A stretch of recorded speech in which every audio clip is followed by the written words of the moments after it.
बिस्मिल्लाहिर्रहमानिर्रहीम अस्सलामुअलैकुम। सच डिजिटल के साथ मैं हूँ एहतशाम फुरकान चौधरी। नाज़रीन, इस टाइम मुल्क में एक आइनी बहरान, इक़्तिसादी बहरान, अदालती बहरान और मुआशी बहरान के बावजूद भी हुकूमत इलेक्शन से फ़रारी क्यों इख्तियार कर रही है। 9 मई के वाक़यात कुछ अच्छे नहीं थे, जिस पर अब ये कहा जा रहा है कि अवाम पर जो एक आर्मी एक्ट के तहत कार्रवाई की जाएगी, क्या इन हालात में आर्मी एक्ट पर की जो कार्रवाई होती है वो इन हालात में हो सकती है।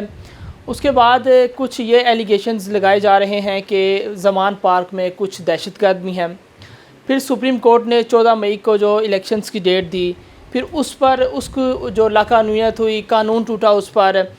ये जो आइनी बहरान मुल्क में इस टाइम आ चुका है, इसी हवाले से मेरे साथ मौजूद हैं Naveed Malik, Islamabad high court bar association के president. Thank you so much sir for your time. अस्सलाम वालेकुम। वालेकुम अस्सलाम। अच्छा सर, मुझे बताइएगा कि वकला ने हमेशा हमने देखा कि आइन की हिफाजत के लिए बड़ी जदोजहद की है। अभी जो वाक़यात हुआ सुप्रीम कोर्ट का 14 मई का, इस पर बार ने क्या एक्शन लिया और वकला आपको किस अंदाज में उन्होंने अपना रोल प्ले किया? देखें, एक बात में तो कोई जो है वो शक की गुंजाइश नहीं है कि आइन कहता है कि जब भी कोई असम्बली डिज़ोल्व की जाए, अगर अपनी आइनी मुद्दत पूरी करती है तो फिर 60 डेज़ में, और अगर डिज़ोल्व होती है तो फिर 90 डेज़ में इलेक्शन कराए जाने चाहिए। लेकिन इस दफ़ा जो हुकूमत ने मौक़िफ़ लिया कि मुल्क में जो माशी बहरान है और उस हवाले से दो दफ़ा इंतख़ाबात कराने के हम मुतहम्मिल नहीं हो सकते, उस हवाले से उन्होंने सुप्रीम कोर्ट से भी रुजू किया और बाकी जगह पे भी जहाँ पे भी अपने उन्होंने कानून पास किए बहुत सारे। लेकिन सुप्रीम कोर्ट ने एक वाज़ेह ऑर्डर दिया कि 14 मई को इंतख़ाबात होने चाहिए। उस ऑर्डर के बाद जो इलेक्शन कमीशन है उन्होंने भी अपनी पटिशन फ़ाइल की नज़रसानी के लिए, और हुकूमत ने भी जो है वो पटिशन्स फ़ाइल की। उस पर हॉनरेबल सुप्रीम कोर्ट के चीफ जस्टिस साहब का व्यू था कि ये चूँकि ऑर्डर एक पास हो चुका है, इसकी इम्प्लीमेंटेशन ज़रूरी है। ये सारी चीज़ें जो हैं ये अब बाद में मुझे बताई जा रही हैं, पहले बताते तो शायद जो मामलात हैं उनको देखा जा सकता था। तो इस वक्त तक तो वो जो ऑर्डर है वो इंटैक्ट है और सुप्रीम कोर्ट ने ऑर्डर किया हुआ है कि 14 मई को इलेक्शन कराए जाएँ, लेकिन इलेक्शन नहीं हुए। अब वो इलेक्शन कमीशन की नज़रसानी, अपील और बाकी जो केसेस हैं पेंडिंग हैं, देखें ऑनरेबल सुप्रीम कोर्ट क्या ऑर्डर करती है। सर, सुप्रीम कोर्ट का 14 मई का फ़ैसला है, मुमकिन तौर पर ये फ़ैसला अगर इस पर अमल दरामद हो जाता है तो आप क्या समझते हैं इस टाइम क्या फ़्यूचर देख रहे हैं आप पाकिस्तान का? देखिए, इलेक्शन जो मेरा व्यू है कि इलेक्शन तमाम मुल्क में इकट्ठे होने चाहिए, कौमी असम्बलियों के और सूबाई असम्बलियों के, क्योंकि अगर अलग अलग इलेक्शन कराए जाएँ तो फिर भी बहुत सारे आइनी बहरान जन्म लेंगे और मेरा ख़्याल है कि कई वो इलेक्शन के मुतालबात मानने से भी इनकार कर देंगे।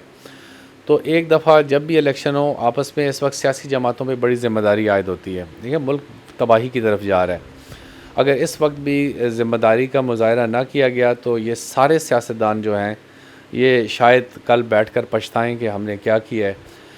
क्योंकि इस वक्त अगर सब ने ज़िम्मेदारी का मुज़ाहरा किया, सब इकट्ठे बैठ के मुज़ाकरात किए और एक तारीख़ तय कर ली कि इस तारीख़ को तमाम मुल्क में इकट्ठे इंतख़ाबात होंगे और उस वक्त इंतख़ाबात कराए जाएँ और मुल्क की भाग दौड़ जो है वो आवाम के मुंतखब करदा जो नुमाइंदे आते हैं उनके हवाले की जाए, तब भी मुल्क तरक्की के रास्ते पे आगे बढ़ सकता है। सर, आपने नज़रसानी की अपील की बात की तो वो 23 मई को उसकी डेट मुकर्रर है।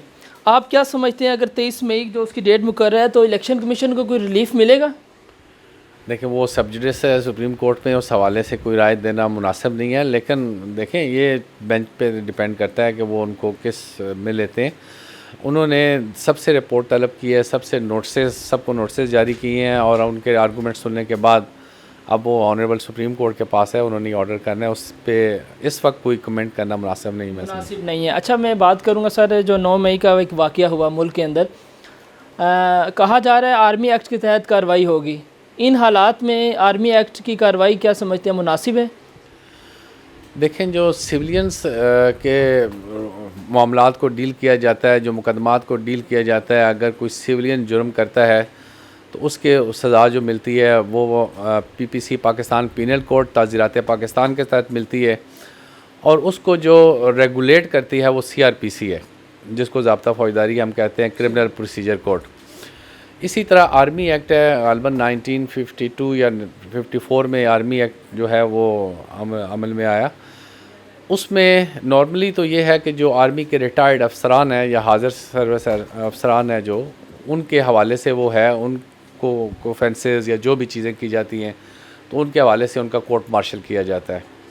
लेकिन उसकी सेक्शन 2 है और सब सेक्शन डी है या डबल डी है, उनके तहत ये सिविलियंस को भी ट्रायल किया जा सकता है। यानी सिविलियंस पे भी लागू होता है? जी, सिविलियंस को भी उसमें ट्रायल किया जा सकता है। जिन लोगों ने जो कोई इमारतें हैं, जो जैसे कौमी वर्षे की इमारतें इस दफ़ा जलाई गई, या आर्मी हाउसेज़ हैं, या जो भी कोई मशीनरी है, व्हीकल्स हैं, इस तरह के जो हैं वो उनको डैमेज करें, तो उसमें वो सिविलियंस पे भी उनका इतलाक़ किया जा सकता है। सर, तौहीन पार्लियामेंट का एक लॉ आया, सुप्रीम कोर्ट के इख्तियारात क्या कोई उसको ठेस पहुँचेगी? पार्लियामेंट का काम है कानून साजी करना।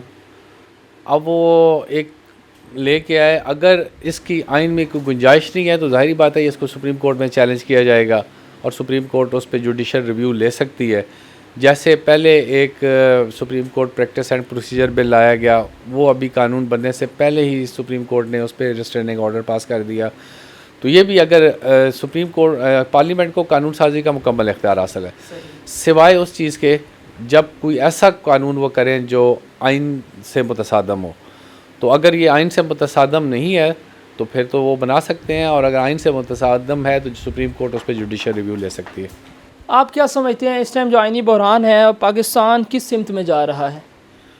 पाकिस्तान इस वक्त तबाही की तरफ जा रहा है। मेरे पॉइंट ऑफ व्यू से इस वक्त आप मुल्क की माशी हालत देखें, मुल्क की जो सूरत हाल है किस तरफ जा रही है, हमारे पैसा डीवैल्यू हो रहा है, और एक आप छोटी छोटी न्यूज़ पे आप देखें 15-15, 20-20 रुपए आपका पैसा गिरता है या मुस्तहकम होता है। अगर इस वक्त भी, जैसे मैंने पहले कहा, कि सियासतदानों ने ज़िम्मेदारी का मुजाहरा ना किया और वक्त पर इंतखाबात ना हुए और मुल्क की भाग दौड़ मुंतखब करदा नुमाइंदों के हवाले ना की गई, तो मुल्क में बहुत बड़ा बुरहान आने वाला है, मैं ये समझता हूँ। इन हालात में आप क्या समझते हैं कि IMF की तरफ हमें रुजू करना चाहिए? देखिए, IMF और बाकी जो इदारे हैं वो भी आपके मुल्क के हालात देख रहे हैं। इस वक्त तक आपको IMF से क्यों नहीं आपको किस्त मिली? सिर्फ इस वजह से कि आपके मुल्क के हालात ठीक नहीं हैं, गैर यकीनी की सूरत हाल है, कोई पता नहीं है कौन सी गवर्नमेंट रहेगी, कौन सी गवर्नमेंट आएगी, और उस वजह से आपको किसी जगह से भी, आप अपने दोस्त ममालिक को देखें, सऊदी अरब को देखें, चीन को देखें, बाकी जो ममालिक हैं जो आपकी इमदाद में आगे बढ़ते हैं, इस वक्त सब देख रहे हैं आपके मुल्क की सूरत हाल, और जब तक आपके मुल्क की सूरत हाल जो है वो बेहतर नहीं होगी, उस वक्त तक मैं नहीं समझता हूँ कि आपकी कोई माशी हालत या इकनॉमिक सूरत हाल बेहतर हो सकती है। क्या वजह सर, इसमें कोई दो राय नहीं है? जब एक सूबाई ऐवान तहलील होता है तो फिर 90 दिन के अंदर इलेक्शन जो हैं वो लाजमी होते हैं, तो क्यों इलेक्शन से भागना? आप क्या समझते हैं अक्टूबर में भी इलेक्शन होंगे या उसके लिए माहौल इस तरह का बनाया जा रहा है? देखें, हर बंदे की अपनी राय है। जो अगर मेरी ज़ाती राय अगर पूछें तो मुझे तो अक्टूबर में भी इलेक्शन होते नज़र नहीं आ रहे। वजह यह है कि इस वक्त मुल्क की जो सूरत हाल है वो मुझे नहीं नज़र आ रहा कि शायद अक्टूबर में भी इलेक्शन हो पाए। सर, ये फिर 14 मई पे कंटेम्प्ट ऑफ कोर्ट नहीं आएगा, और ये किस पे आएगा, आप क्या समझते हैं? देखें, जो भी चीफ एग्जीक्यूटिव या मुतलका महकमे इनकार करते हैं सुप्रीम कोर्ट के हुक्म पर अमल दरामद करने के लिए, वो तमाम इसकी ज़द में आ सकते हैं। लेकिन अब ये सुप्रीम कोर्ट पे डिपेंड करता है कि ऑनरेबल चीफ जस्टिस साहब जो मौजूदा सूरत हाल है उसको देखते हुए कोई और फ़ैसला करते हैं या सख्ती से इम्प्लीमेंटेशन करते हैं। वो जो ऑर्डर 14 मई का है, ये अब सुप्रीम कोर्ट के फ़ैसले पे डिपेंड। आप नहीं समझते हैं कि मुल्क के सियासतदानों ने आइन का जो एक पामाली की है, आइन का तकद्दुस पामाल किया है? 14 मई इलेक्शंस थी, फिर समात आगे चली गई, तो आइन इतना कमज़ोर है या सुप्रीम कोर्ट अपना वो वक़ार खो चुकी है? नहीं, ना आइन कमज़ोर है और ना सुप्रीम कोर्ट अपना वक़ार खो चुकी है। मैं ये समझता हूँ कि ये सियासतदानों की नाकामी है। देखें, उनको चाहिए था कि जब इस एक मुल्क में इतने अरसे बाद जमहूरियत आती है, इंतखाबात होते हैं, हुकूमत होती है, आपस में इख्तलाफात चलते रहते हैं। सियासतदानों के लिए आपस में लड़ना झगड़ना, मुकदमात, ये सिलसिले हुकूमतों में चलते रहते हैं। लेकिन इसको ज़ाती अनाद पे ले जाना या इसको दुश्मनी में बदल देना, जब आप इन मामलात में चले जाएंगे तो फिर आप मुल्क को तबाही की तरफ लेके जाएंगे। मुज़ाकरात का ऑप्शन अभी मौजूद है? जी, सियासत में मुज़ाकरात के दरवाज़े कभी बंद नहीं किए जाते। सियासत में कोई चीज़ हरफ़ आखिर नहीं होती। और सियासत चीज़ इसी का नाम है कि जहाँ पे आप देखें कि यहाँ पे अब मुल्क की सालमियत के लिए हमने बैठ रहे हैं, तो वहाँ पे आपने अपनी सारी दुश्मनियाँ, अपनी सारी मुखालफतें भुला कर आपने आपस में बैठ रहे हैं, मुज़ाकरात करने हैं और मुल्की मफाद में मुज़ाकरात करने हैं। आपने अगर ज़ाती मफाद की खातिर एक दूसरे से लड़ते रहेंगे तो मुल्क तबाही की तरफ जाएगा। अच्छा सर, हमने देखा अभी कुछ ही दिन पहले जब मौलाना साहब का एक धरना हुआ एक दिन का, रात को वो घर चले गए, उनकी क्या पता क्या वजूहात थी, तो उस दिन चीफ़ जस्टिस साहब के बड़े प्ले कार्ड्स और बड़े नाजेबा अल्फाज इस्तेमाल किए गए चीफ़ जस्टिस साहब के हवाले से। आप क्या समझते हैं कि ऐसे अल्फाज उन्हें इस्तेमाल करने चाहिए थे? देखें, कोई भी पार्टी अगर ऑनरेबल, चाहे वो सुप्रीम कोर्ट के जज साहबान हैं, चाहे हाई कोर्ट के जज साहबान हैं, चाहे लोअर जुडिशरी के जज साहबान हैं, कोई भी जब अदालतों के बारे में कोई नाजेबा अल्फाज इस्तेमाल करता है या जजेस की किरदार कुशी की कोशिश करता है तो हम उसको सख्ती से कंडम करते हैं। देखें, अदालतों का काम है इंसाफ करना। अदालतें अपने हिसाब में इंसाफ के मुताबिक फ़ैसले करती हैं और हमारा ये यकीन है। लेकिन जब किसी के हक़ में फ़ैसला आता है तो वो अदालत का बड़ी तारीफ़ करता है, वो जज साहब की भी तारीफ़ करता है। लेकिन जब उसके ख़िलाफ़ कोई फ़ैसला आता है तो वो नहीं, जज साहब के ख़िलाफ़ जो है वो बातें भी करना शुरू हो जाते हैं, उनकी किरदार कुशी भी शुरू हो जाती है, ऑडियोज़ वीडियोज़ भी आने लग पड़ती हैं।